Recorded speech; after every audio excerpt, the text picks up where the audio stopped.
120 secondes de tech vous est présenté par Mon Carnet.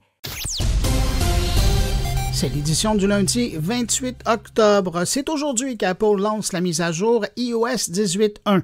Une mise à jour qui apporte plusieurs nouveautés, mais la plupart ne seront disponibles qu'aux utilisateurs d'iPhone en anglais et dans certains pays, dont les États-Unis et le Canada. Les autres utilisateurs n'auront pas accès à Apple Intelligence et aux améliorations associées dans Siri, photos et les notifications et l'enregistrement d'appels téléphoniques.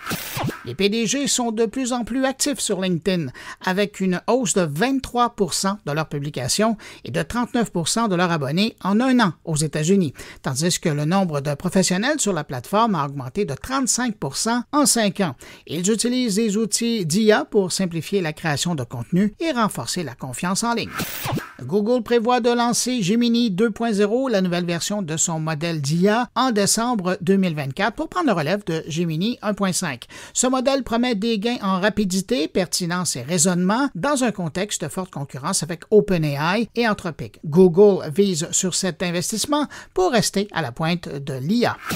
Et toujours en décembre, OpenAI prévoit de son côté lancer son nouveau modèle d'IA Orion. Décrit comme un successeur de GPT-4, Orion serait jusqu'à 100 fois plus puissant. Cependant, son accès initial sera limité aux entreprises partenaires clés d'OpenAI plutôt qu'au grand public. Microsoft Azure, partenaire infonuagique d'OpenAI, prévoit de déployer Orion en novembre sur sa plateforme. Meta vient de lancer Notebook Llama, une version ouverte de l'outil de génération de podcasts de Google, Notebook LM.